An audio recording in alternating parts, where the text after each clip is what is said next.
It was just past 11 a.m. when chaos erupted inside TechCore's state-of-the-art energy lab in downtown San Francisco. Bright lights blinked across the massive room, alarms flashed red, and 30 of the country's top engineers surrounded a glowing glass pod at the center of the room, the prototype of the world's first self-sustaining energy core. A project years in the making, a project worth $400 million. And now it was on the brink of failure. The engineers, all elite minds from MIT, Stanford and Caltech, were shouting theories and barking commands. Some pounded on keyboards, others rewired connections, but nothing worked. The core's temperature was spiking dangerously, threatening to trigger a full shutdown. Worse, the media and key investors were scheduled to tour the lab in just 2 hours. Martin Blake, the CEO of TechCore, stood behind a thick wall of glass, his arms folded, jaw clenched. Known for his sharp business instincts and colder-than-steel demeanor, Martin had fired people for far less than what was happening now. His silence made everyone more nervous. "This is a disaster," one engineer muttered. "We've tried rerouting the energy flow. It's the software loop, it's skipping sequences. No, it's the coolant intake." The room was a mess of panic, pride, and pressure. Meanwhile, in the hallway outside, a young woman pushed a food cart loaded with boxed lunches.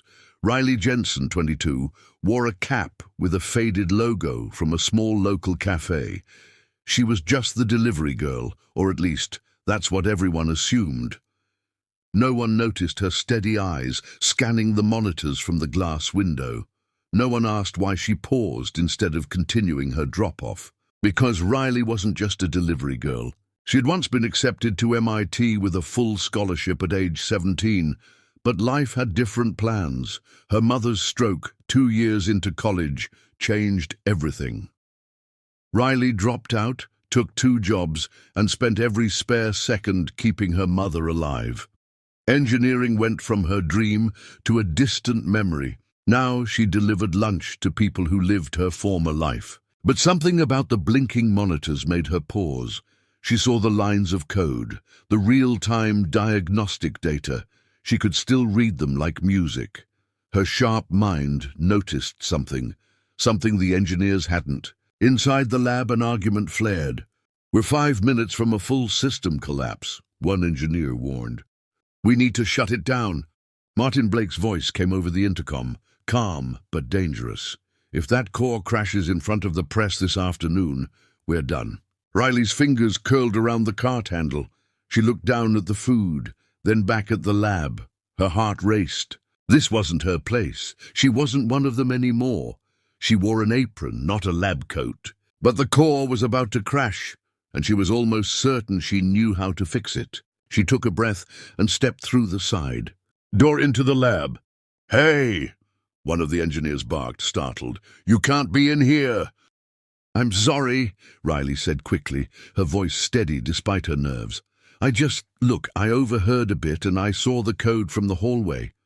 You're running the thermal algorithm like the heat increases linearly with each rotation." Everyone blinked. Martin leaned forward behind the glass. "What?" the lead engineer snapped. Riley took another step forward and pointed at the digital hologram. "It's not linear. With a rotating energy core like that, thermal buildup accelerates exponentially every 6th spin. That's why the system is overheating.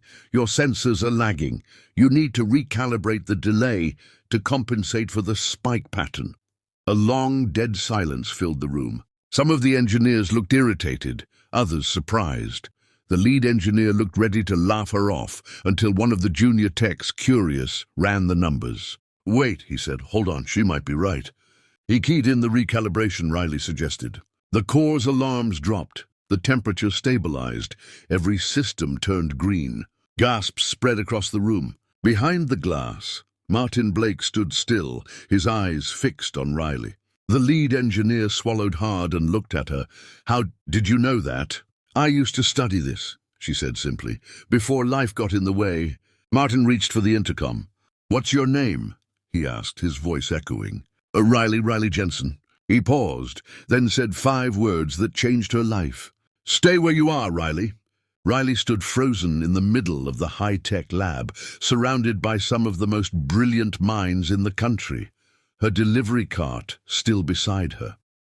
The glowing core that had nearly failed just minutes ago now pulsed calmly, stabilized by her last-second intervention. 30 engineers, geniuses in their field, looked between her and the monitors, stunned. Martin Blake, the CEO of TechCore, stepped into the lab with measured steps. For a man known for never smiling and firing employees in a single sentence, the look on his face was hard to read. "You stabilized a $400 million prototype in 30 seconds, he said quietly. Riley shifted awkwardly. "It was just basic physics. I used to study similar systems back in college." "You used to study?" he interrupted. She nodded. "I was at MIT, dropped out after my mum had a stroke. I've been working double shifts ever since, deliver food during the day, clean offices at night." One of the engineers muttered, "You could have told us from the hallway?"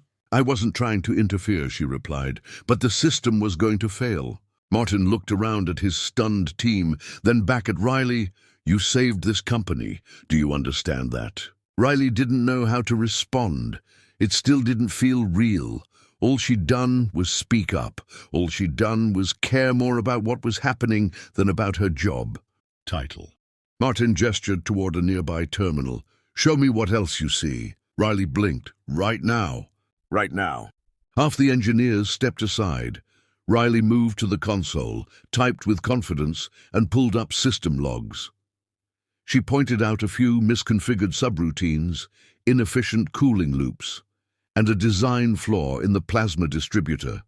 It took her less than 10 minutes. The lead engineer watching over her shoulder was speechless. "She's not just good, she's scary good." Martin leaned down beside her.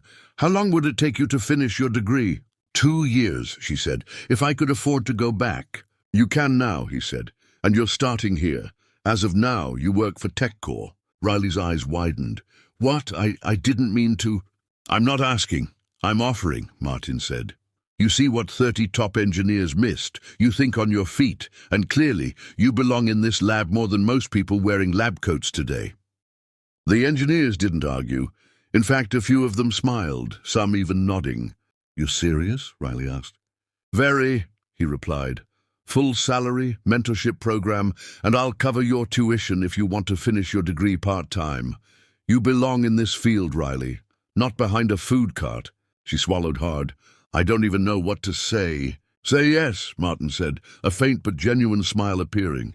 She said yes. 2 months later, Riley walked into the TechCore lab, not as a delivery girl, but as an official junior systems engineer.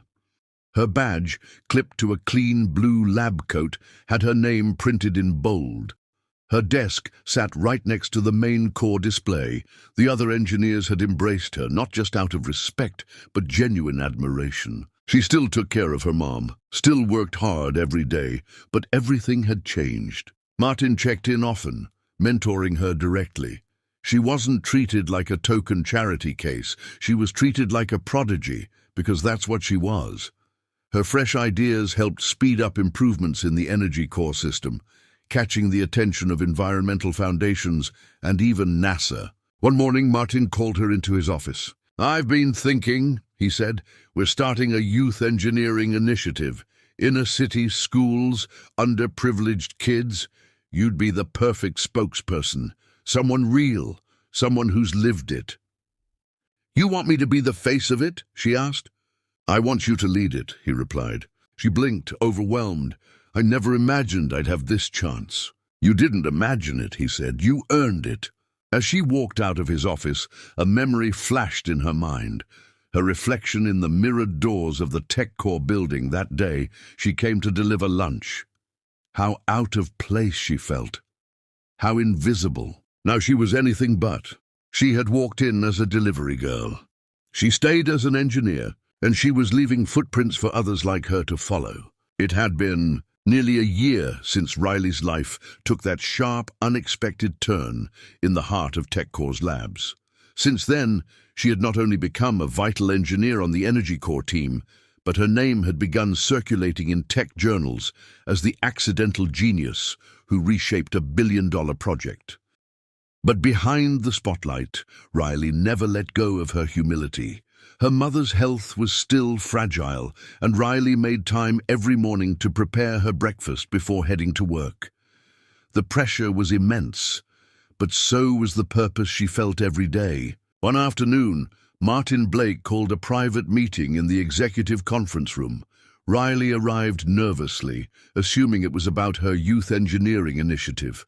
But when she entered, she found herself face to face with a panel of TechCore's top executives and a large digital display that read Project Orbital, AI-guided satellite energy distribution. "Have a seat, Riley," Martin said warmly. She sat, still unsure what this was about. "I've told the board about your initiative," Martin began, "and your progress here. But now we have something bigger in mind." One of the executives leaned forward. "We're launching Project Orbital. It will allow energy collected from satellites to be distributed across remote areas of the world. It's ambitious, and we want you to lead one of its core design teams." Riley blinked. "You want me to lead?" "You're the only one we trust with it," Martin added. "Your problem-solving under pressure is exactly what this project needs. Plus, your story inspires others. You've turned what should have been a routine delivery into a historic contribution." Riley took a breath. "I don't even have a degree yet." "Some of the most brilliant minds in history didn't," one board member said. "But you've proven what degrees alone can't." For a moment, all she could do was stare at the sleek interface glowing on the screen behind them. Maps, schematics, real-time energy models. This was world-changing work. And they wanted her. "Then I'm in," she said. Months later, Riley found herself on a plane to Zurich, speaking at an international tech summit. She stood behind a podium, wearing a sleek suit, nothing like the food-stained hoodie she once wore on her delivery shifts. Her story had gone viral. Tech magazines called her the girl who rewired the future. Schools asked her to speak to girls in STEM. Investors funded the youth program she'd launched. And most importantly, kids from places like hers finally saw someone they could relate to on the front of engineering brochures. Her mother watched every live broadcast proudly from their now renovated apartment, no longer needing to worry about medications or rent. Riley even hired a nurse to help so her mum would never be alone again. But success didn't change Riley.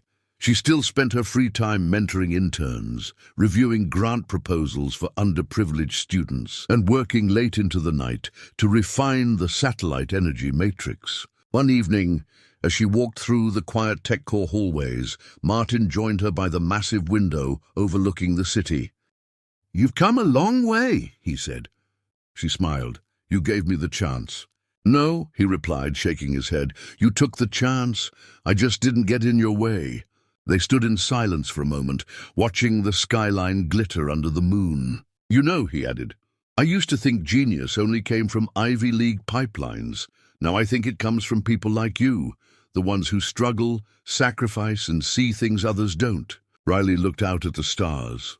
"When I delivered food that day, I didn't even have enough gas money to get home." He nodded. "Now you're changing the world." She smiled quietly. "Feels surreal."